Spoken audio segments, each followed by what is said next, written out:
Oi. Estamos aqui. Gente, a terceira vez que cai, segunda vez. Olha só, pessoal. Som. Agora não tá saindo som, gente. Som. Agora não. Agora voltou. Agora não. Agora voltou. Som. Olha só, gente. Agora vamos ver se não cai mais. Se cair de novo, vou pedir música no Fantástico. Falei pro pessoal aqui, certo? Pior que eu não sei se o pessoal de casa ouviu, se não ouviu. Vamos começar tudo de novo. Vamos falar de provas no processo de trabalho. Regra geral, provam-se os fatos, já que a prova é produzida para formar o convencimento do juiz, ok? Porque o juiz conhece o direito não precisa ser provado, ok? Salvo o direito estrangeiro, estadual, municipal, estadual ou consuetudinário.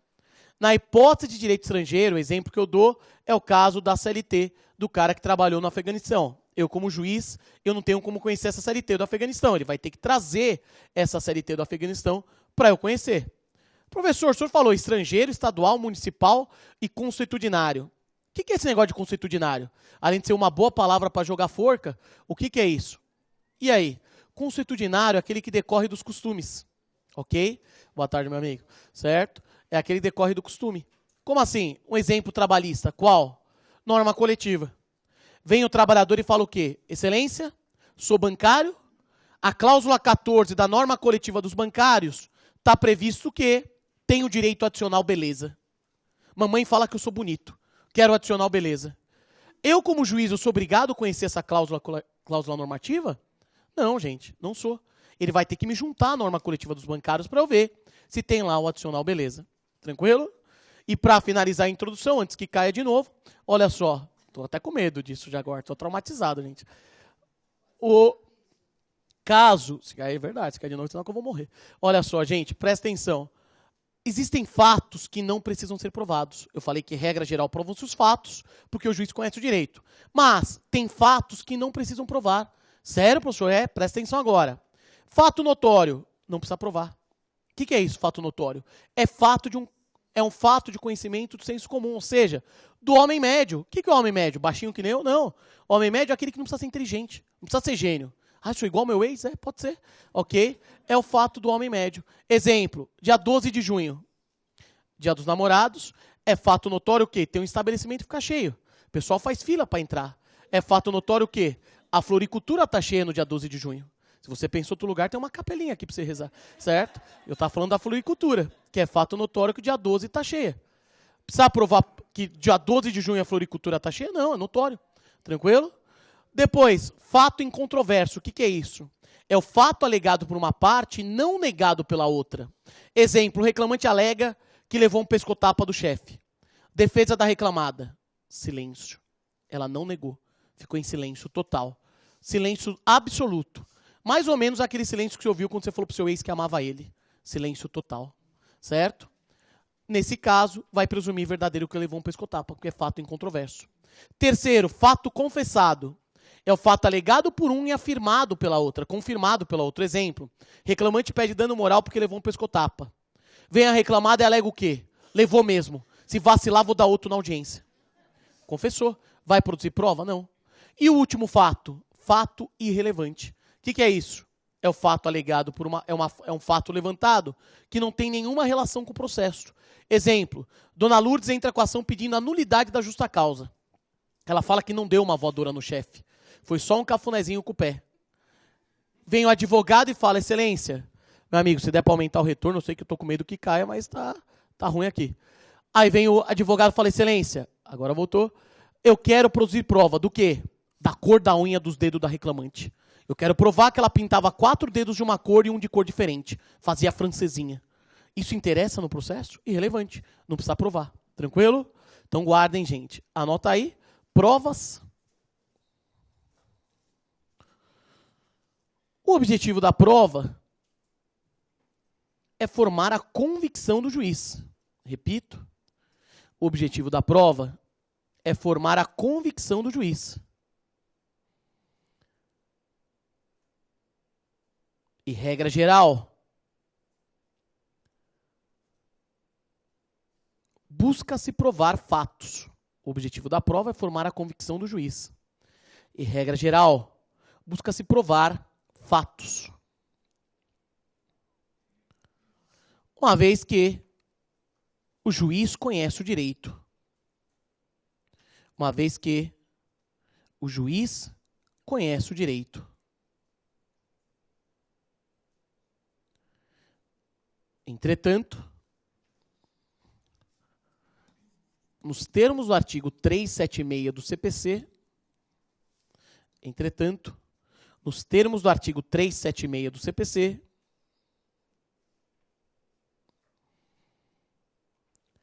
o juiz pode exigir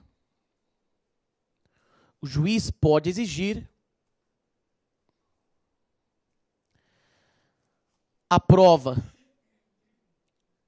Nos termos do artigo 376 do CPC, o juiz pode exigir a prova do teor e vigência,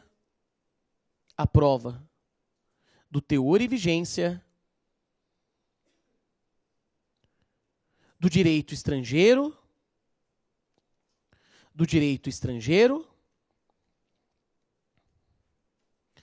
estadual,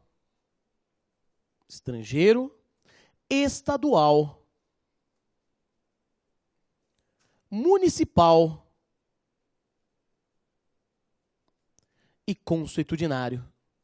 Estrangeiro, estadual, municipal e consuetudinário.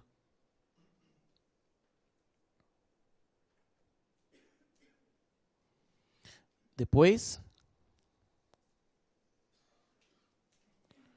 por fim, nos termos do artigo 374 do CPC,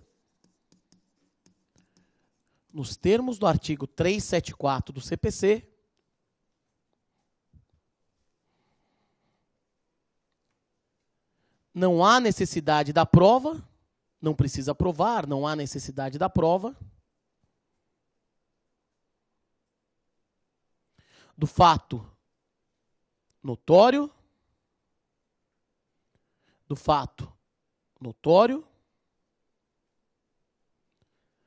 incontroverso, irrelevante, notório, incontroverso, irrelevante,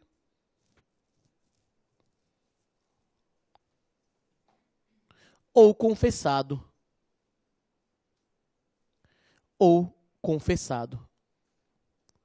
Notório, incontroverso, irrelevante ou confessado. Tranquilo? Certo, meus amigos e amigas? Presta atenção agora. Olha só, minha gente. Pode voltar. Próximo tema que eu trago, e agora, pelo visto, todo mundo que estava sem som está me ouvindo. Vamos falar de ônus de prova, meus amigos e amigas. Como funciona ônus de prova? O que é ônus de prova? É quem tem que provar, certo? Isso é ônus, verificar quem vai ter que provar. A regra aqui agora ficou fácil, ficou igual ao CPC. Antes tinha diferença, agora não mais. Como funciona agora? Está igual ao CPC. Como? O autor prova o fato constitutivo e o réu prova fato impeditivo, modificativo e extintivo. Ok? Presta atenção aqui para entender a lógica, que é fácil, gente. O reclamante entra com a ação pedindo vínculo de emprego. Ele fala, sou pessoa física, tenho pessoalidade, onerosidade e subordinação. Defesa da reclamada. Vá trabalhar, vagabundo. Não te conheço, aposto que deve ser corintiano.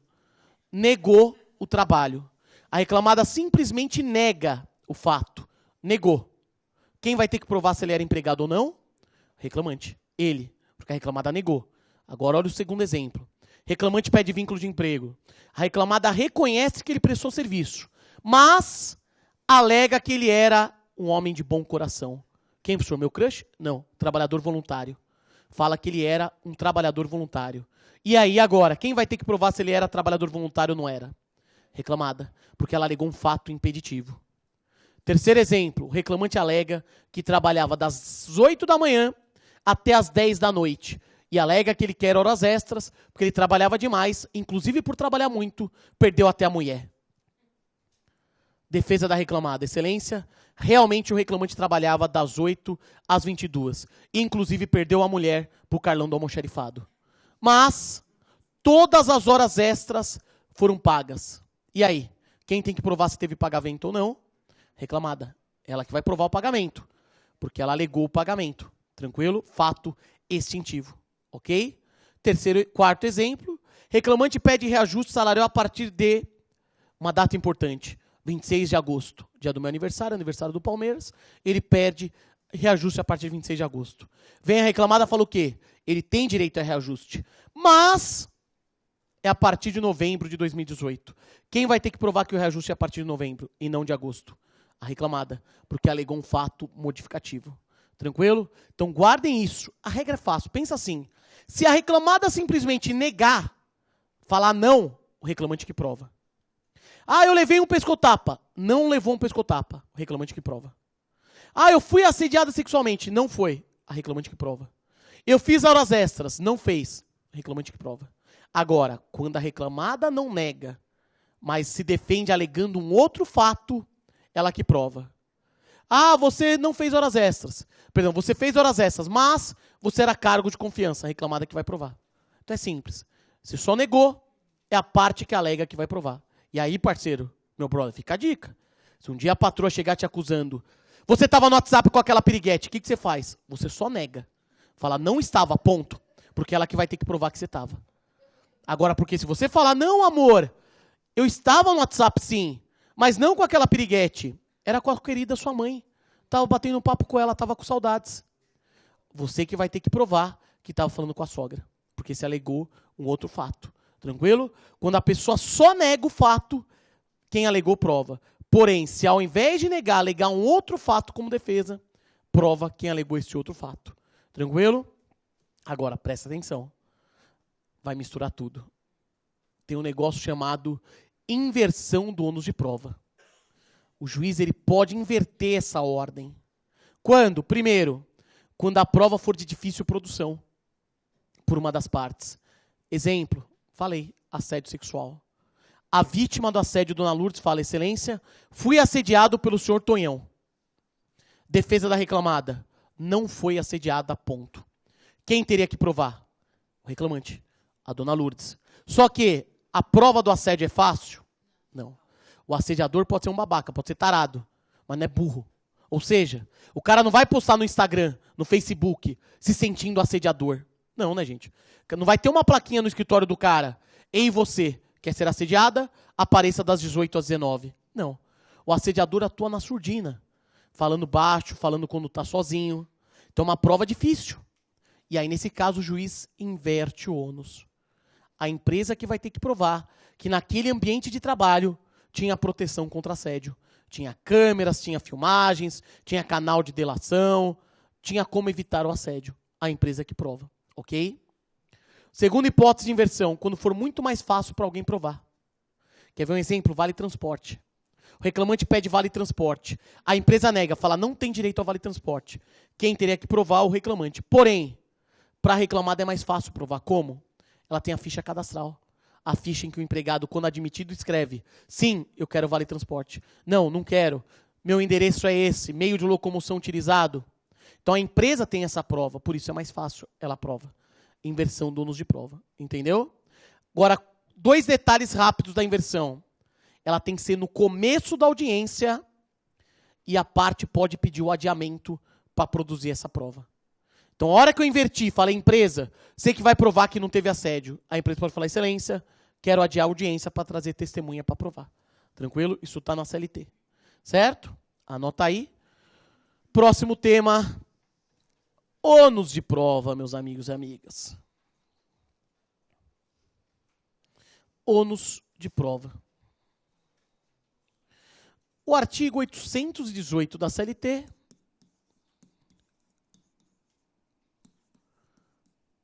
determina, o artigo 818 da CLT determina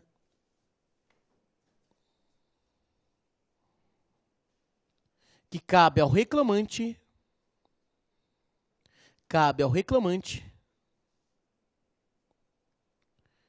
provar o fato constitutivo. Cabe ao reclamante provar o fato constitutivo. E a reclamada provar o fato.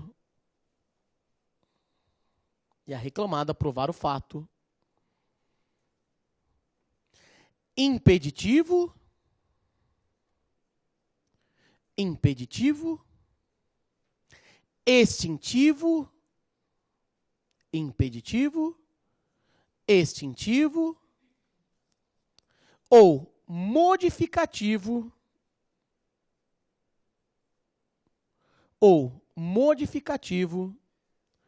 do direito do autor. Repito, impeditivo, extintivo ou modificativo do direito do autor. Tranquilo? Certo? Agora anota aí. A reforma trabalhista, nos parágrafos 1º ao 3º, a reforma trabalhista, nos parágrafos 1º ao 3º do artigo citado,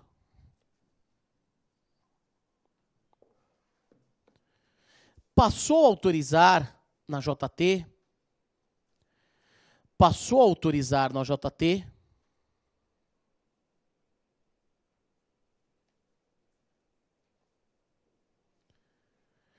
a inversão do ônus de prova. Passou a autorizar na JT a inversão do ônus de prova. Quando?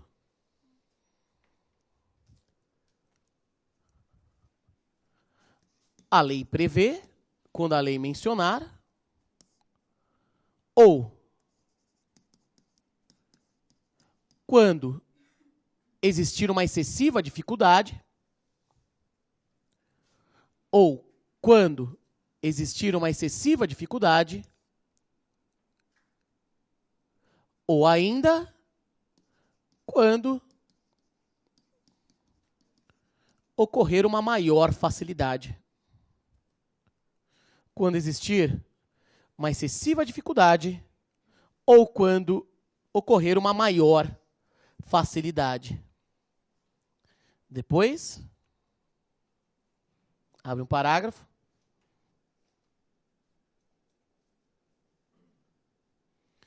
A inversão deve ocorrer.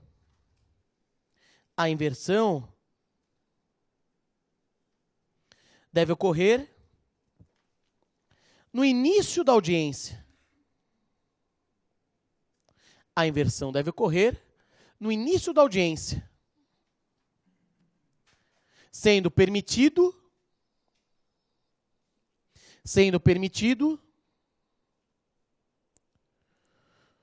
o adiamento para a produção da prova. Sendo permitido o adiamento para a produção da prova.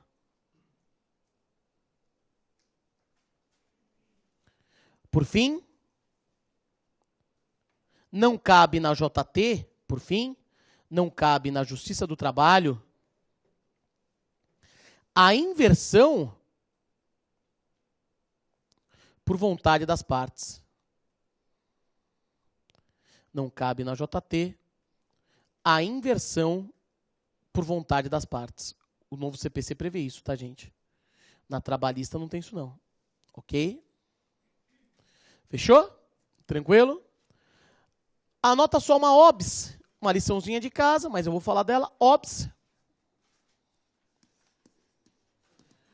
O TST trata do ônus. O TST trata do tema, fica melhor, trata do ônus. Nas súmulas 16, 212. O TST trata do tema nas súmulas 16, 212, 338, 460 e 461. Repito, o TST trata do tema nas súmulas 16, 338, 212, 338, 460 e 461. Bingo de alguém? 16, 212, 338, 460 e 461. Rapidinho essas súmulas, tenho fé que vocês vão ler no sábado à noite, mas vale a pena rapidamente falar. Olha só, gente, a 16, sabe o que ela fala? É ônus do réu provar que não foi citado. Por quê? Porque presume-se entregue a citação 48 horas depois da postagem. Então, se o réu não foi citado, ele que vai provar que não foi, porque presume-se citado 48 horas depois. A súmula 212, o que ela fala? É ônus da empresa provar por que acabou o contrato. Porque a ideia é que o contrato seja contínuo, seja por prazo indeterminado. Se o contrato acaba antes, quem prova? O patrão. A 338, o que ela fala? Uma das mais importantes.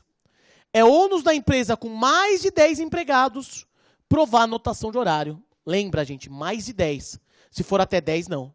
A empresa tem que ter mais de 10 para ter a obrigação de provar a anotação de horário. A 460 fala do Vale Transporte, que eu acabei de explicar. E a 461 fala do FIGETS. G-U-T-I-S, FIGETS. É ônus da empresa provar o correto pagamento do FGTS.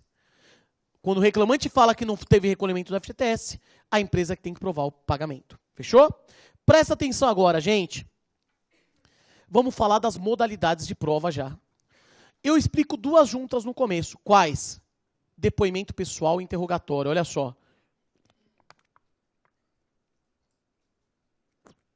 Depoimento pessoal, o que é isso? Depois eu dito.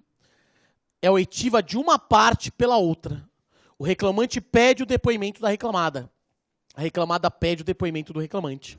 Quando ocorre? Após a entrega da defesa e antes das testemunhas. Então, o cara entrega a defesa e antes de ouvir as testemunhas, depoimento pessoal. E por último, o que se busca no depoimento? A confissão. Tranquilo? Você quer a confissão da outra parte. Então, quando a empresa pergunta ao reclamante quanto tempo você tinha de intervalo, ele quer que o reclamante confesse que tinha 1 hora. Então, se busca a confissão.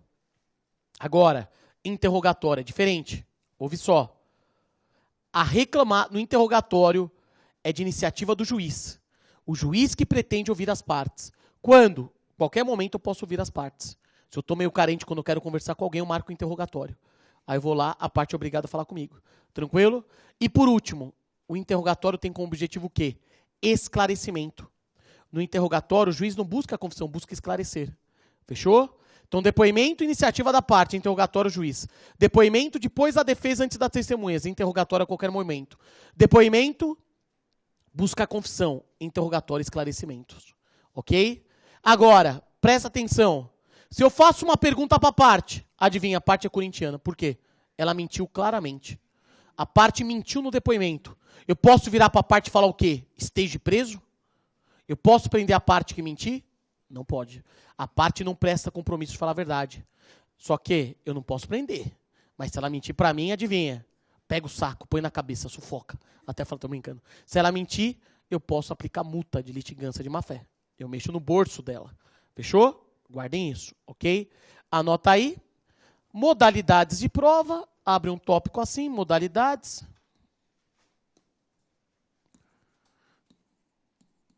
Modalidades de provas. Primeira, letra A. Depoimento pessoal.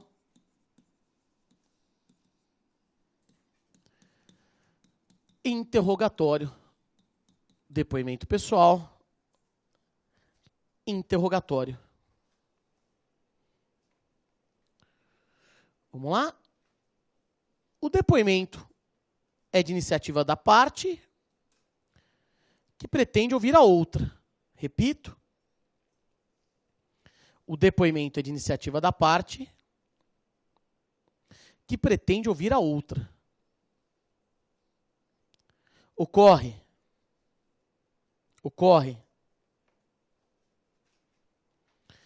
após a entrega da defesa. Ocorre após a entrega da defesa e antes das testemunhas. Repito, ocorre após a entrega da defesa e antes das testemunhas. E tem como objetivo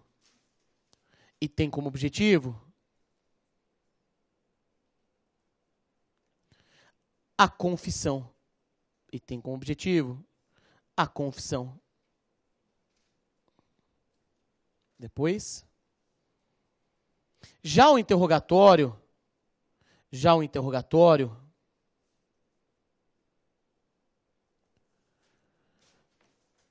É por iniciativa do juiz? É por iniciativa do juiz?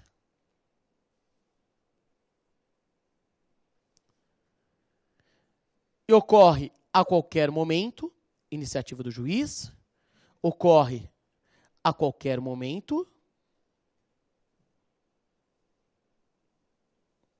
E tem como objetivo? E tem como objetivo esclarecimentos. E tem como objetivo esclarecimentos.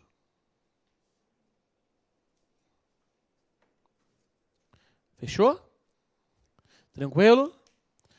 Agora, gente, presta atenção aqui. Outra modalidade de prova, bem importante também. Prova documental. Como funciona, gente? Documento é qualquer objeto que serve de prova. Pode ser o papel, pode ser a foto, pode ser o gráfico, pode ser o vídeo, DVD, gente. Serve, professor? Que DVD? Aquele da música sertaneja? Garçom troca o DVD? Quase isso. A parte pode juntar o DVD como prova documental. Já falei para vocês, adoro. Ligo o DVD na sala de audiência, apago a luz. Já vi rolar clima entre parte e advogado, certo? É a prova documental. Agora, prova documental, DVD não, papel. É necessário que seja juntado o documento original? Ou pode ser uma xerox autenticada em 3 vias, reconhecida firme em cartório? Eu penso que deve ser uma xerox autenticada em 5 vias, reconhecida a firme em cartório e ainda ser abençoada pelo Papa Francisco. Não, gente, presta atenção agora, pegadinha, principalmente quem não tem prática. Porque para quem não tem prática, confunde. Pode juntar xerox simples. Mero xerox. Cabendo a quem? A você. Advogado, advogada. Professor, prefiro ser chamado de advogata e advogato, tá bom? Cabendo você, advogato, advogata, declarar autenticidade, ok? O próprio advogado declara autenticidade, sendo que, se impugnado o documento, esse advogado junta o original. Se não impugnado, tá valendo, ok? Então lembra, xerox simples cabendo o advogado declarar. Só que, lógico, quando o advogado declara autenticidade, é responsabilidade pessoal do advogado. Se não for verdadeiro, pode dar até crime para o advogado. Fechou? Depois, o reclamante junta o documento com a petição inicial. A reclamada junta o documento com o quê? Com a defesa. Só que prestem isso agora. É possível a juntada de documento novo. Pode. O que é o documento novo? Aquele que surgiu depois. Ou que estava impossibilitado de juntar por alguma razão lógica, razão válida. Então, pode juntar documento novo depois desse prazo. Agora, presta atenção aqui. A CLT, ouve essa, que é pegadinha, ela exige a prova documental para 2 coisas. Tem que ser prova documental. O quê? Pagamento de salário e prova de gozo de férias. Então, como assim, professor?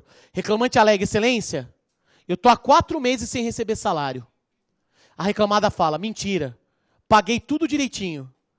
E a reclamada não junta recibo? Perdeu. Ah, excelência, mas eu tenho 3 testemunhas.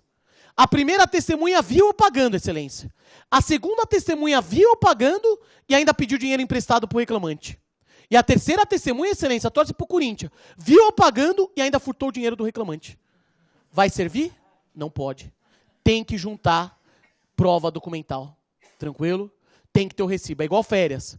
Excelência, estou há 5 anos sem gozar de férias. Mentira. Está aqui a prova. O quê? As fotos do reclamante em Cancún, com a cabeça nos tequileiros sendo balançada. Pode? Não pode. Tem que juntar recibo de férias. Tranquilo? Só nessas 2 situações tem que ser prova documental. Certo? Agora, gente, presta atenção. Anotação na carteira. Está anotado na carteira que Joãozinho é o gerentão. Vai valer só isso? Não. Se provado, na verdade, que o Joãozinho não era o gerente, mas era o tio da limpeza, o que vai prevalecer? O que está na carteira ou o que ficou provado? O que ficou provado. Isso chama princípio da primazia da realidade. No processo do trabalho, os fatos prevalecem sobre a forma. Como assim, professor? Quer ver um exemplo muito comum disso? Na pejotização. O que é a pejotização, professor? Já sei. Foi lá que eu comprei meu Peugeot 307. Quase isso, gente. Quase uma concessionária da Peugeot. Olha só. A pejotização é uma fraude. A empresa obriga que o empregado abra uma pessoa jurídica. E aí? O cara tem uma pessoa jurídica, ele emite nota fiscal, tem contrato assinado, tem CNPJ, mas se provado que o cara era empregado, pouco importa toda essa documentação, vai prevalecer os fatos, vai prevalecer que ele é empregado. Tranquilo? É a primazia da realidade. Guardem isso, tá, gente? Isso está numa súmula. Súmula 12. Depois eu vou ditar.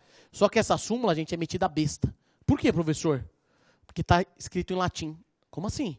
Está escrito o quê? Anotação na carteira, sério? Está escrito assim, anotação na carteira gera a presunção iuris tantum. E não iuri et iuri. Que frescura, né, gente? Ensaiei a manhã inteira ouvindo o CD do latino para falar em latim para vocês.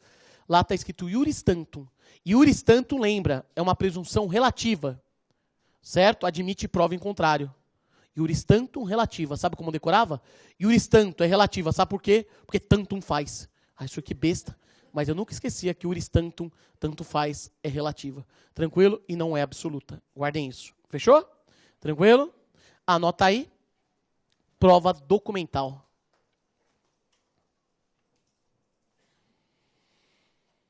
Documento é todo objeto, repito, documento é todo objeto que serve de prova. É todo objeto que serve de prova.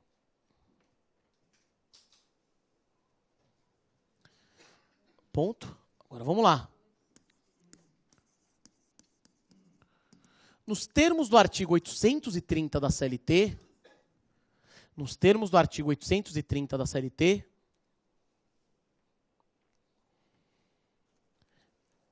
a prova documental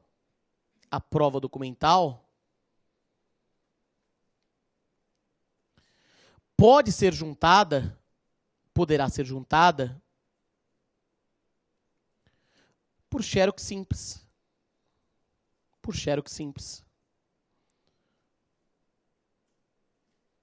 Cabendo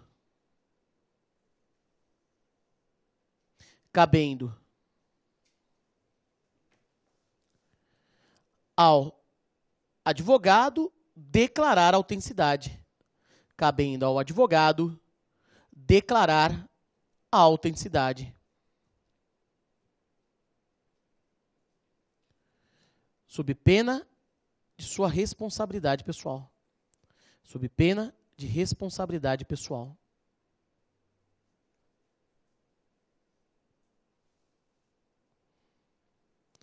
Depois, outro parágrafo.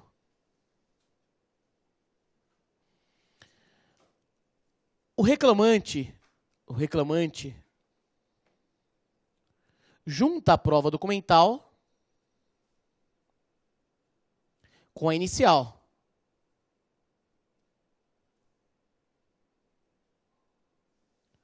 Já reclamada com a defesa. Já reclamada com a defesa. Sendo admitido o documento novo. Sendo admitido o documento novo. Na forma do artigo 435 do CPC e súmula 8 do TST. Sendo admitido documento novo. Na forma do artigo 435 do CPC e súmula 8 do TST. E súmula número 8 do TST. Depois, outro parágrafo. A CLT exige a prova documental. A CLT exige a prova documental para pagamento de salários e férias. Para pagamento de salários e férias. Conforme artigos 135 e 464.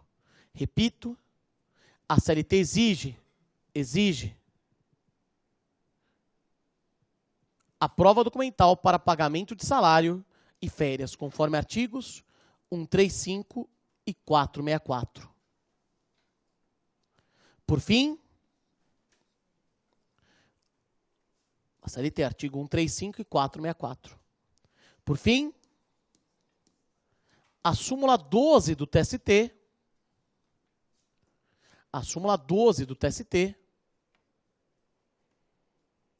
prevê que anotação na carteira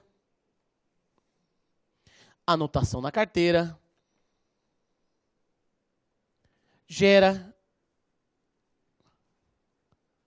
presunção relativa de veracidade.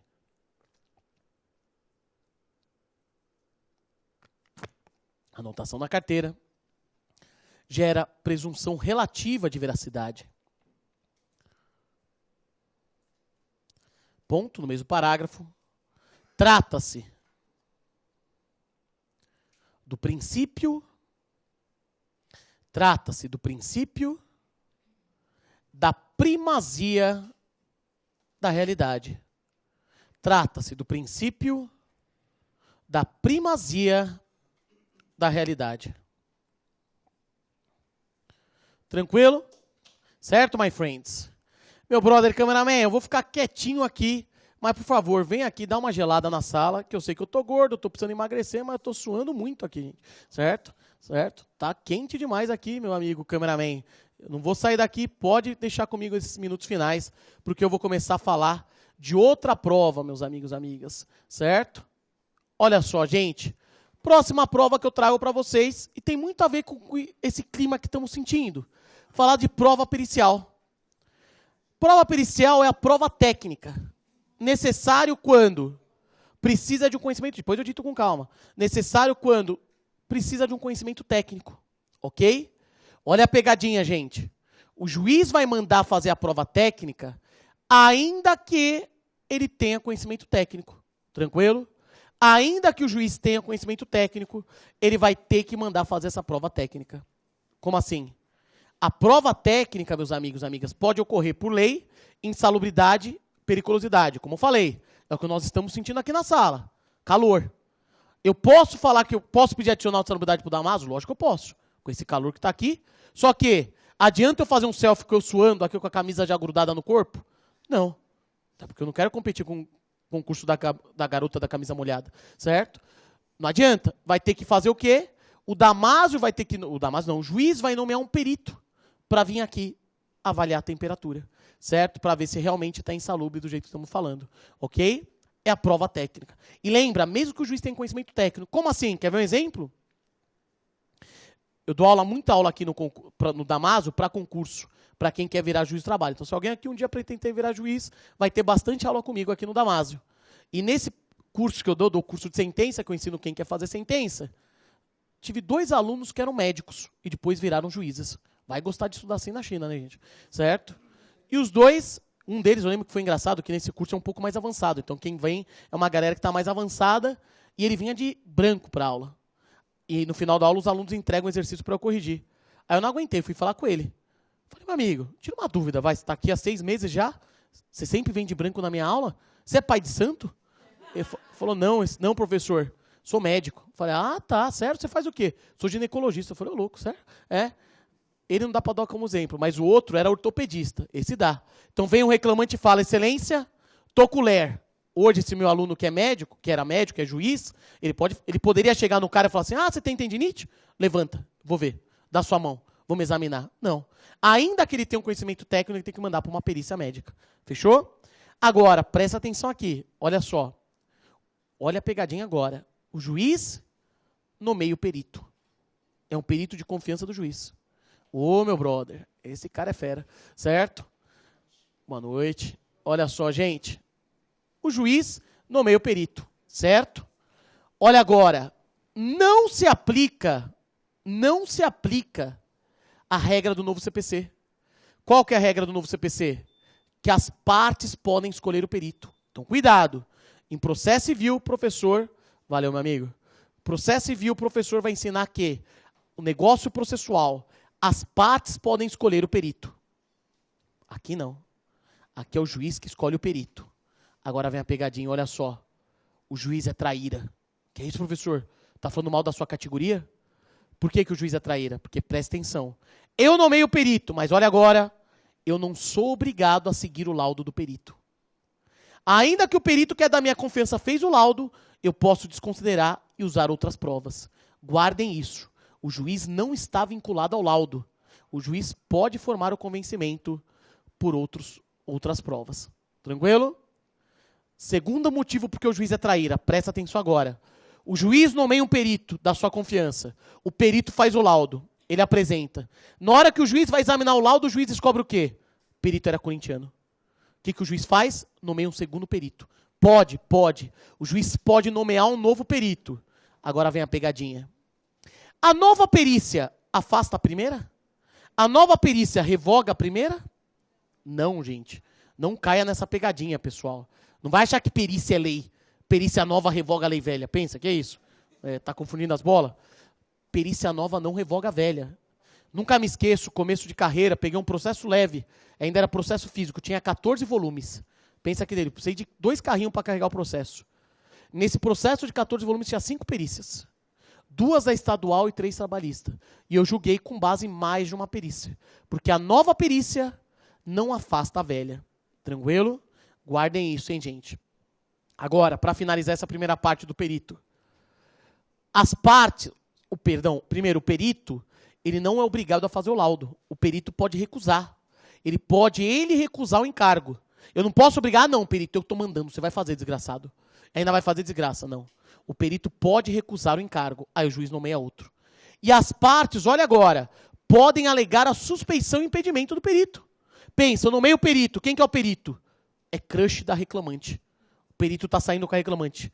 Ele vai fazer o exame médico nela. Aí o senhor quer isso? Pode? Não. Vai ser alegada a suspeição por amizade íntima do perito com a reclamante. Tranquilo? Guardem essas regrinhas. Vamos fazer aquele intervalo de 1 minutinho e voltamos já. E eu dito essa primeira parte da perícia, que tem uma segunda parte bem importante. Voltamos já.